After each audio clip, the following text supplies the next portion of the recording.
آہ پاگل عورت، یہ کیا کیا؟ میں ابھی کھانا لے کر کمرے میں داخل ہی ہوئی تھی جب سامنے سے ایک پین اڑتا ہوا آیا اور میرے سر پر آن ٹکرایا، جس پر میں زور سے چیخ کر پوچھنے لگی، ہاں ہاں ہاں ہاں الو بنایا، بڑا مزہ آیا۔ میں ابھی خود کو سنبھال کر ماتھا سہلا رہی تھی جب میرے کانوں میں میری نند کی آواز پڑی، جو سامنے ہی کھڑی اچھل اچھل کر نہ صرف قہقہے لگا رہی تھی بلکہ پاگلوں کی طرح تالیاں بھی بجا رہی تھی۔ وہ اس وقت سادی سی شلوار قمیض میں ملبوس تھی، جبکہ بالوں کی 2 عدد چٹیاں بنا رکھی تھی، بالکل کسی بچے کی طرح۔ دوپٹہ دور بیڈ پر پڑا ہوا تھا۔ وہ زیادہ حسین نہیں تھی بلکہ واجبی سی شکل و صورت کی مالکن تھی۔ رک، تجھے میں ابھی بتاتی ہوں، مجھے چوٹ پہنچائے گی تو؟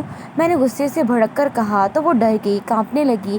معاف کر دو، معاف کر دو، دوبارہ نہیں کروں گی بھابھی۔ وہ مجھے غصے میں دیکھ کر فوراً سے معافیاں مانگنے لگی، جس پر میں نے اسے گھورا اور پھر کھانا کی ٹرے اس کے سامنے رکھ کر چپ چاپ کھانا کھاؤ اور خبردار ذرا سی بھی گندگی پھیلائی۔ میں نے ایک بار پھر اسے دھمکی دی اور شرافت سے سر ہلا کر پلنگ پر بیٹھ گئی اور کھانا کھانے لگی۔ اسے کھانا دے کر باہر نکل آئی کہ مجھے معلوم تھا کہ اب میری دھمکی کے بعد وہ شرافت سے ہی کھانا کھائے گی اور کوئی الٹی سیدھی حرکت نہیں کرے گی۔ باہر آئی تو میری نگاہ سامنے جا پڑی، جہاں میری ہمسائی آ کر کسی کرسی پر بیٹھی تھی۔ اس کے ساتھ ٹیبل پر کچھ مٹھائی پڑی تھی، تو جس کو میں نے تعجب سے دیکھا کہ یہ کس کی مٹھائی لے کر آئی ہے۔ میں یہی سب سوچتی ہوئی اس کے قریب آئی اور اس کے سامنے رکھی کرسی پر بیٹھ کر سلام دعا کے بعد حال احوال پوچھا اور پھر اس سے پوچھا کہ مٹھائی کس چیز کی ہے۔ اس کا چہکتا ہوا لہجہ اور خوشی سے سرخ سے پڑا چہرہ بتا رہا تھا کہ کسی بڑی خوشی کی مٹھائی ہے۔ میرے بھائی کے ہاں بیٹا ہوا ہے، میں ان سے ملنے آئی تھی، تو گول مٹول صحت مند بیٹا ہے۔ میرے بھائی سبھی بہت اچھے تھے اور خوش تھے۔ اسی خوشی میں میرے بھائی نے مجھے سونے کی بالیاں بنا کر دی تھی۔ خوشی اور مٹھائی کی وجہ بتانے کے ساتھ ساتھ اس نے اپنے کانوں میں بھی پہنی بالیاں مجھے دکھائیں تو میرے دل سے ہوک سی اٹھی۔ اور بچے کا سن کر دولت کی تو مجھے کبھی ہوس نہ تھی، بلکہ جس حال میں خدا نے رکھا میں خوش تھی۔ لیکن ایک چیز ایسی تھی جس کے معاملے میں بےبس تھی، وہ تھی اولاد۔ میری شادی کو 5 سال ہو چکے تھے، لیکن اب تک میری اولاد نہیں ہو سکی تھی۔ چیک اپ کروانے کے بعد یہی پتہ چلا کہ میں بانجھ ہوں، لیکن آج تک اپنی اس کمزوری کو قبول نہیں کر سکی تھی۔ وقتاً فوقتاً دوائیاں کھاتی رہتی تھی، مگر آج بھی بے اولاد ہی تھی۔ تب اولاد کی خبر سنتی بے اختیار دل میں کسک سی جاگتی تھی۔ ایسا نہیں تھا کہ میں دوسروں کی اولاد کی پیدائش کی خبر سن کر دکھی ہو جاتی تھی یا ان سے نفرت کرتی تھی، بلکہ یہ خبر سن کر مجھے کمزوری کا شدت سے احساس ہوتا تھا۔ میں کچھ بھی نہیں کر سکتی تھی، اور اب بھی ہمسائی کے منہ سے اس کے بھائی کی بچے کی پیدائش کی خبر سن کر میں اداس ہو گئی تھی۔ میری ہمسائی نہیں تھی، وہ میری اچھی دوست بھی تھی۔ وہ جانتی تھی کہ میں بانجھ ہوں اور کبھی ماں نہیں بن سکتی تھی۔ دیکھو، میں جانتی ہوں تم کبھی ماں نہیں بن سکتی، اور اس حقیقت کو تم بھی جھٹلا نہیں سکتی۔ کب تک تم دوسروں کے بچوں کو دیکھ کر آہ بھرتی رہو گی؟ تمہارے شوہر بہت اچھے ہیں، تم دوسری شادی کیوں نہیں کرتی تھی اولاد کے لیے؟ مجھے مشورہ دیا تو میں نے عجیب سی نظروں سے اسے دیکھا۔ وہ خود بھی شادی شدہ تھی اور 3 بچے تھے اس کے۔ وہ ایک خوشحال زندگی گزار رہی تھی۔ وہ کیسے مجھے دکھ کی زندگی کو سمجھا سکتی تھی یا سمجھ سکتی تھی؟ تم نہیں سمجھو گی۔ ایک بار سوتن آ جائے تو پھر شوہر بھی اپنا نہیں رہتا۔ سوتن برداشت کرنے سے بہتر ہے میں بے اولاد ہی رہوں۔ ویسے مبارک ہو تمہارے بھتیجے کی، میں نے بے دلی سے کہا۔ وہ کچھ دیر بیٹھی اور چلی گئی۔ کہنا بہت آسان ہے کہ سوتن لے آؤ، مگر سوتن کو برداشت کرنا اتنا ہی مشکل۔ شوہر اپنی پہلی بیوی کو بھول کر دوسری کے ہو کر رہ جاتے ہیں، اور میں اپنی شوہر کو کھونا نہیں چاہتی تھی۔ اولاد تو پہلے ہی نہیں تھی، شوہر بھی چھن جاتا تو نہ جانے میرا کیا بنتا۔ اس کے جانے کے بعد میں نے مٹھائی اپنی نند کو دی اور کچھ فریج میں رکھ دی۔ اپنے بے رنگ سی زندگی کے بارے میں سوچنے کا مصروف ہو گئی۔ میرا نام اکیلا ہے اور اس وقت میری عمر 30 سال ہے۔ میری شادی جب اکمل سے ہوئی تو میری عمر تب 25 سال تھی، اور آج میری اکمل سے شادی کو 5 سال ہو چکے تھے، مگر ان 5 سالوں میں میری اولاد نہ ہو سکی۔ اور جب ڈاکٹر کو چیک اپ کروایا تو روح فرض کا حقیقت سامنے آ گئی کہ میں بانجھ ہوں۔ میرے شوہر اکمل کو اس بارے میں کچھ بھی نہیں بتایا۔ وہ مرد تھا، مجھے چھوڑ دیتا اور اولاد کے لیے دوسری شادی کر لیتا تو میں کیا کرتی؟ میں تو برباد ہو کر رہ جاتی۔ اس کے پوچھنے پر میں نے اسے یہی بتایا تھا کہ ڈاکٹر نے کہا ہے مجھ میں کوئی کمی یا خامی نہیں، دیر بس اللہ کی طرف سے ہے، اور میری بات پر اس نے آنکھ بند کر کے بھروسہ کر لیا تھا۔ یہ سب میں نے اپنے گھر بچانے کے لیے کیا تھا۔ اس کے علاوہ میرے کوئی بھی مقصد نہیں تھا۔ میرے مائکے میں میرے 4 بھائی، ان کی بیویاں، بچے اور میرے والدین شامل تھے جو اپنی زندگی میں مگن تھے۔ 4 بھائیوں کے علاوہ میری ایک اور بہن تھی جو شادی شدہ تھی اور بال بچوں والی تھی۔ میری ماں باپ میری شادی کر کے اپنے فرض سے سبکدوش ہو گئے تھے۔ اس کے بعد ہماری زندگی میں کیا ہو رہا ہے کیا نہیں انہیں کوئی فرق نہیں پڑتا تھا۔ بھائی بھی اپنی بیوی بچوں میں مگن رہتے تھے، انہیں بھی اپنی بہنوں سے کوئی غرض نہیں تھا۔ میری بہن کے ساتھ ساتھ میں بھی اپنی زندگی میں خوش تھی، لیکن زندگی میں بس اولاد کی کمی تھی۔ بھائیوں کے بچوں کو دیکھ کر میرے دل میں اولاد کی حسرت جاگ جاتی تھی۔ تب میں نے اپنے مائکے میں جانا چھوڑ دیا تو پہلے ہی میری طرف کم آتے تھے، میں تو آنا جانا بھی چھوڑ دیا۔ میرے سسرال میں میرا شوہر، سسر اور ایک نند تھی۔ ساس سسر ایک ایکسیڈنٹ میں موت کا شکار ہو گئے تھے، جبکہ نند پاگل تھی، اور جب سے میں بیاہ کر آئی تو میں نے اپنی نند کو پاگل ہی پایا تھا۔ عجیب سی شکل کی میری نند پاگل کیسے کیوں ہوئی میں نہیں جانتی تھی، نہ ہی میرے پوچھنے پر کبھی بتایا گیا۔ بس اکمل یہ کہہ دیا تھا کہ یہ میری بہن جیسی ہے جس کا مجھے خیال رکھنا ہے۔ مجھے بھی کوئی اعتراض نہ تھا۔ اکمل ایک اچھا شوہر تھا اور وہ اچھا شوہر ہی ثابت ہوا۔ جب میں اس کی بہن کا یعنی اپنی نند سکینہ کا خیال رکھتی تھی تو وہ اور بھی مجھ سے خوش ہو جاتا اور میری ہر خواہش پوری کرتا۔ ساس سسر کے جانے کے بعد گھر کی ساری ذمہ داریاں مجھ پر ہی آ گئی تھی۔ اکمل بیرون ملک کام کرتا تھا، جس کے پاس گھر میں کسی چیز کی کمی نہیں تھی۔ وہ سال میں 2-3 مہینوں کے لیے آتا تھا اور پھر بیرون ملک لوٹ جاتا تھا۔ اس کے پیچھے سے سکینہ کی ذمہ داری میں مجھ پر ہوتی تھی تو نارمل رہتی تھی۔ کبھی پاگل بن کے دوڑا پڑ جاتا، وہ مجھ پر حملہ کرنے آور ہو جاتی تھی۔ شروع میں بہت پرجوش سی تھی اپنی آنے والی زندگی کو لے کر، مگر جیسے ہی اپنی بانجھ ہونے کی خبر ملی میرا دل ٹوٹ گیا تھا اور میں مرجھائی سی رہنے لگی۔ مگر اب میں کچھ بھی نہیں کر سکتی تھی کہ شاید میری قسمت میں یہی سب کچھ لکھا ہوا تھا۔ میری ساری دنیا کٹ کر رہ گئی تھی اور سارا دن خود کو گھر کے کاموں میں اور سکینہ میں الجھائے رکھتی تھی۔ میری ہمسائی سے میری دوستی تھی، اس کے علاوہ کسی کا میرے گھر آنا جانا نہ تھا اور نہ ہی میں کسی کے گھر آتی جاتی تھی۔ اس کے جانے کے بعد کتنے دن تک میں اداس اور اسی کیفیت میں گھومتی پھرتی رہتی۔ ایک دن میں لاؤنج میں بیٹھی تھی، میں ٹی وی دیکھ رہی تھی، سکینہ اپنے کمرے میں تھی۔ اس کے کمرے میں اس کی زور زور سے گنگنانے کی آوازیں آ رہی تھی جس پر میں بالکل دھیان نہیں دے رہی تھی۔ یہ اس کا روز کا معمول تھا جس سے اب بھی میں اکتانے لگی تھی، مگر کچھ بھی کر لو نہیں کر سکتی تھی میں کچھ۔ اکمل سکینہ کی وجہ سے مجھے چھوڑ نہ دے، دوسری شادی نہ کر لے، ہر کوئی میری طرح نہیں ہوتا تو اس کی بہن کا خیال رکھے۔ اچانک میری چونک اٹھی، اچانک ہی جو خیال میرے ذہن میں آیا وہ پہلے کبھی نہیں آیا تھا۔ اب جو آیا تھا میں بے تحاشا خوش ہو گئی تھی۔ میں نے تیزی سے اپنے خیال پر تصدیق کی مہر لگائی اور اس مہم میں جت گئی کہ اولاد چاہیے تھی، اس لیے میں نے سوچا کہ اپنی نند کی شادی کر دوں گی اور جب وہ حاملہ ہوگی تو اس سے اس کا بچہ لے کر میں رکھ لوں گی۔ ویسے بھی وہ پاگل ہوگی تو اس کے سسرال والے اسے پاگل دیکھ کر چھوڑ دیں گے، اس طرح مجھے بھی بچہ مل جاتا اور نند بھی واپس گھر آ جاتی اور اکمل کو کچھ نہ بتاتی۔ میں اپنی نند کے لیے رشتے ڈھونڈنے لگی، بلکہ اسی آتے آتے 11 مہینے لگ گئے جانے میں اپنی نند کی سکینہ کے لیے رشتہ تلاش کرنا شروع کر دیے۔ جلد از جلد اس کی شادی ہو اور اس سے جلد از جلد بچہ مجھے مل جائے، لیکن اچھا رشتہ ہاتھ نہیں آ رہا تھا۔ آخرکار میری محنت کی وجہ سے سکینہ کے لیے ایک رشتہ آیا۔ لڑکے کی ماں اور بہن نند کو سکینہ کو دیکھنے کے لیے آئیں تو میں نے سکینہ کو تیار کر کے ان کے سامنے بٹھا دیا اور سختی سے ہدایت کی کہ ان کے سامنے کچھ بھی فضول نہیں بولے گی، جس پر وہ سر ہلا گئی اور ان کے سامنے خاموشی سے بیٹھی ہوئی تھی۔ وہ بہت سوال کر رہی تھی جن کے جوابات بھی نہیں دے رہی تھی۔ سکینہ خاموشی سے سر جھکائے بیٹھی تھی، جس پر میں خوش تھی کہ اس نے میری بات مان لی، مگر اگلے ہی لمحے میری خوشی بھگ سے اڑ گئی جب سکینہ ایک دم سے ٹیبل پر رکھے بسکٹ پر جھپٹی اور بری طرح منہ مار کر کھانے لگی، جس پر لڑکے کی ماں اور بہن نے بے حد حیرت سے اسے دیکھا۔ میں نے مسکراہٹ سے اسے منع کرنا چاہا، مگر وہ اٹھ کر کھڑی ہوئی اور پورا بسکٹ منہ میں ڈال لیا اور تالیاں بجانے لگی۔ تو لڑکے کی ماں اور بہن نے کہا، اپنی پاگل نند کو میرے بیٹے کے پلے باندھنا چاہ رہی تھی تم، وہ بھی جھوٹ بول کر، شرم کرو۔ لڑکے کی ماں نے نہایت غصے سے مجھے دیکھ کر میری بے عزتی اور بھی تن خن کرتی گھر سے نکل گئی۔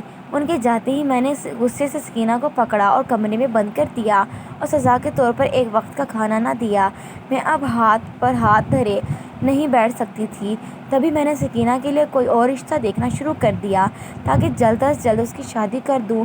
اس کے بعد بھی 3-4 رشتے آئے، مگر جیسے ہی وہ سکینہ کو دیکھ کر گھر آتے تو لوگوں کو سکینہ کو کسی نہ کسی حرکت سے پتہ چل جاتا کہ وہ پاگل ہے۔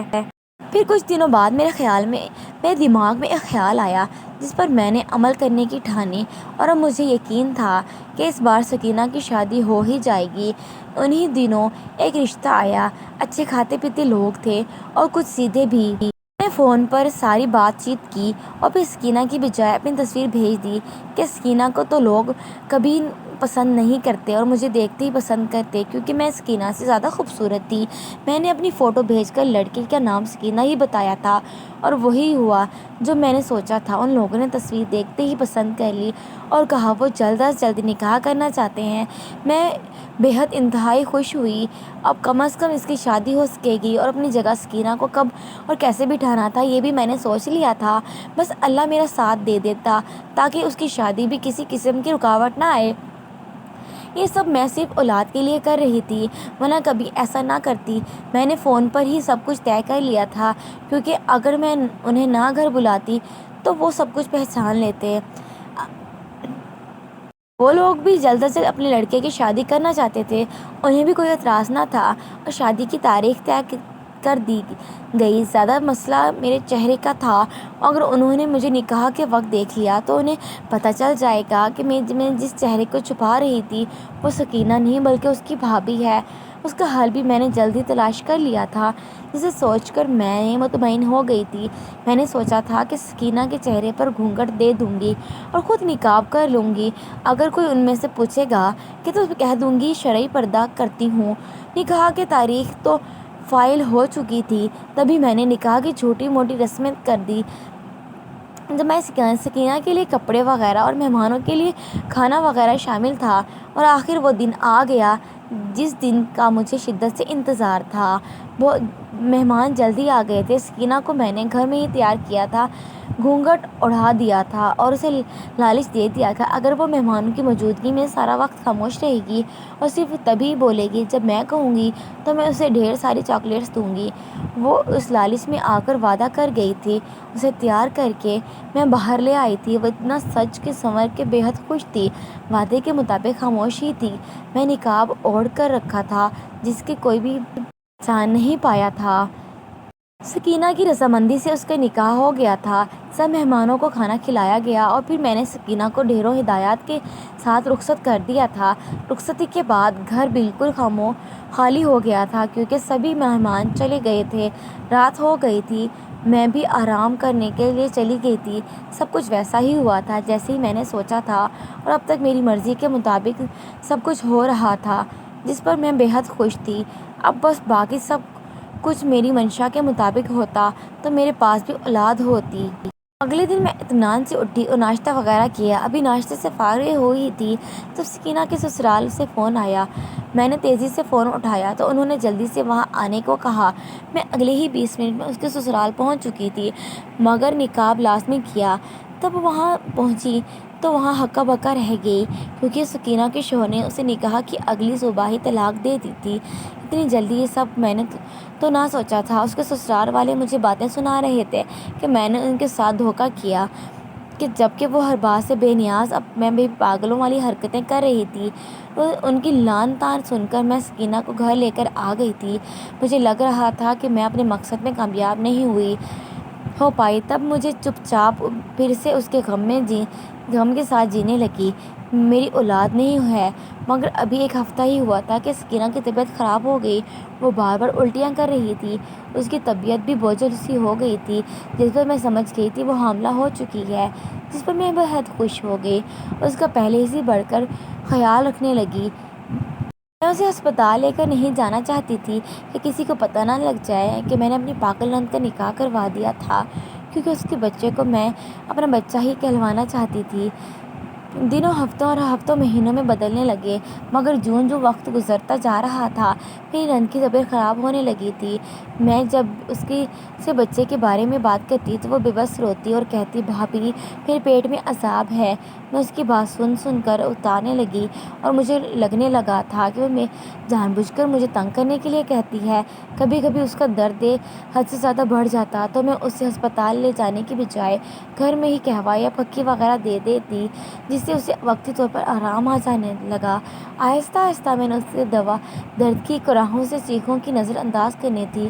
وہ ہر وقت کمرے میں پڑی کراہتی رہتی تھی اور یہی کہتی تھی، بھابھی میرے پیٹ میں عذاب ہے، جس پر مجھے کبھی کبھی اس پر غصہ آ جاتا تھا۔ وہ میرے ہونے والے بچے کو عذاب کہہ رہی ہے، لیکن اس کی حالت دیکھ کر اس پر غصہ نہ اتارتی تھی۔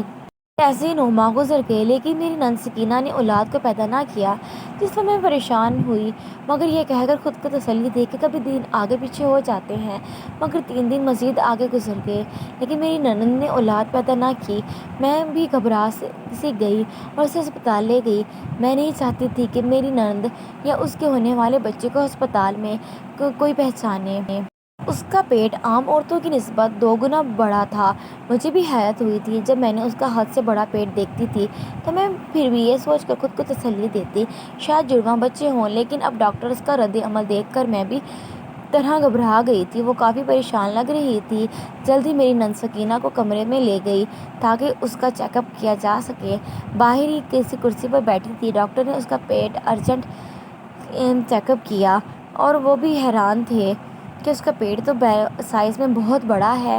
اس وقت بر وقت علاج نہ ہونے کے باعث اس کا سائز بڑھتا گیا تھا، جس کی وجہ سے نند کو سکینہ کے پیٹ میں شدید درد ہوتا تھا۔ یہ سب باتیں مجھے تب پتہ چلی جب ڈاکٹرز کی چیخیں سن کر تیزی سے اندر جا گھسی، جہاں وہ سب میری نند کو سکینہ کے ارد گرد گھبرائے کھڑے تھے، پریشان حال۔ وہ خوف زدہ تھے۔ کرسی پر کھڑے رسولی کے ساتھ بچے کی پیدائش کیسے ہوگی؟ نرس نے ساری بات بتائی تو خوف سے میری جان نکل گئی۔ میں نے کبھی اس کا چیک اپ نہیں کروایا تھا، اگر کروا لیتی تو اس بات کا پہلے ہی مجھے پتہ لگ جاتا، اس کا بر وقت علاج ہو جاتا، مگر میں نے ایسا نہ کیا تو میری لاپرواہی کی نتیجہ تھی۔ اپنی غلطی کا کیسے سدباب کروں اور کس سے اپنا غم بانٹوں؟ اکمل خیال آتے ہی میری روح کانپنے لگی۔ جب اسے پتہ چلے گا کہ میں نے اس کے پیچھے اس کی بہن کے ساتھ کیا کیا تو وہ نہ جانے میرے ساتھ کیا سلوک کرے گا۔ اور ایسے میں مجھے اپنی صفائی کا خیال آیا۔ وہ جو میری دوست بھی تھی، میں نے فوراً اسے بلایا اور وہ بھی بنا کچھ چھپائے سب کچھ اس کے گوش گزار دیا، جسے سن کر وہ شدید رہ گئی، جس سے اسے یقین نہ آیا کہ یہ سب میں نے کیا ہے۔ وہ بھی اسے سب کچھ حل نکال پائی کہ مسئلہ بے حد گمگیر ہو چکا تھا اور مزید کچھ چھپانا نہیں پا رہی تھی۔ اکمل کو فون کر کے جلد گھر آنے کو کہہ دیا تھا۔ اب صورتحال میرے بس میں سے باہر ہوتی جا رہی تھی۔ دوسرا خوف سے میرا حال برا تھا۔ مجھ سے سائن کروانے کے بعد کچھ ٹیسٹ کروانے کے بعد آپریشن کی تیاری کی گئی۔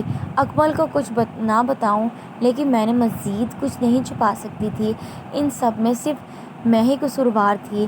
رات کے 8 بجے سکینہ نے بہت خوبصورت بیٹے کو جنم دیا۔ اس کا اب رسولی والا آپریشن تھا اور تقریباً 3 گھنٹے اور آپریشن چلتا رہا اور ڈاکٹرز رسولی نکالنے میں کامیاب ہو گئے، لیکن سکینہ حالت بہت نازک تھی۔ ایسا لگ رہا تھا جیسے وہ آخری دموں پر ہے۔ اس کے بیٹے کو میں نے ہی سنبھال رکھا تھا، جو بے حد خوبصورت تھا، مگر اسے ذرا سانس کا مسئلہ تھا، جس کے بارے میں ڈاکٹر نے کہا تھا کہ آہستہ آہستہ ٹھیک ہو جائے گا۔ اگلے دن صبح 9 بجے اکمل ایئرپورٹ سے سیدھا ہسپتال آ گیا۔ میرے پاس بچہ دیکھ کر حیران ہوا، لیکن اس نے پہلے ہی مجھ سے پوچھا کہ ساری حقیقت بتانے سے پہلے نرس آ کر سکینہ کو ہوش میں بتا دیا۔ ہم دونوں سے ملنے پہنچ گئے۔ خون زیادہ بہہ چکا تھا، جس کی وجہ سے چہرے سے بے حد زرد ہو پڑا تھا۔ ہوش میں ہی تھی، مگر اس کے منہ پر آکسیجن ماسک لگا ہوا تھا۔ مجھے اور اکمل کو دیکھ کر اپنے پاس بلایا۔ میں نے روتے ہوئے بچے کو اس کے سامنے کیا تو وہ پھر سے مسکرائی، جبکہ اکمل حیران تھا بچہ تھا کس کا جس کو دیکھ کر وہ یوں خوش ہو رہی تھی۔ میں نے چاہے جس نیت سے بھی یہ سب کیا، مگر کبھی نہیں چاہا تھا کہ سکینہ کبھی کچھ ہو۔ سکینہ نے آکسیجن ماسک اتار کر اکمل کو اشارہ کیا، اپنے قریب کر گیا۔ یہ میرا بچہ ہے، میری مرضی سے بھابھی نے میری شادی کروائی تھی، مگر باپ مر گیا اور سسرال والوں نے مجھے گھر سے نکال دیا۔ میں اب زیادہ دیر زندہ نہیں رہ سکوں گی، میرے بعد میرے بچے کو سنبھال لیجیے گا۔ سکینہ نے اکھڑے اکھڑے سانس لیتے ہوئے مدھم لہجے میں رک رک کر کہا، تو میری آنکھوں کے تشکر کے احساس سے مزید بھیگتی گئی۔ اکمل اسے تسلی دینے لگا، مگر اگلے ہی لمحے اس کا سانس اکھڑا اور وہ جواب کی جاب بازی ہار گئی۔ لیکن ہونی کو کون ٹال سکتا تھا؟ اسی دن ہم سکینہ کی میت کو لے کر گھر آئے اور تجہیز و تکفین کے فرائض سر انجام دیے۔ اس کے بیٹے کو ہم نے اپنا بیٹا بنا لیا تھا اور سگی اولاد سے بڑھ کر اس سے محبت کرنے لگی تھی۔ وہ ہماری آنکھوں کا تارا بن گیا تھا جس میں ہماری جان بستی تھی۔ آج ہم اس کے سنگ خوشگوار زندگی گزار رہے تھے، لیکن کبھی کبھی سوچتی ہوں کہ اگر میں اولاد کی خاطر وہ سب نہ کرتی تو شاید آج سکینہ زندہ ہوتی۔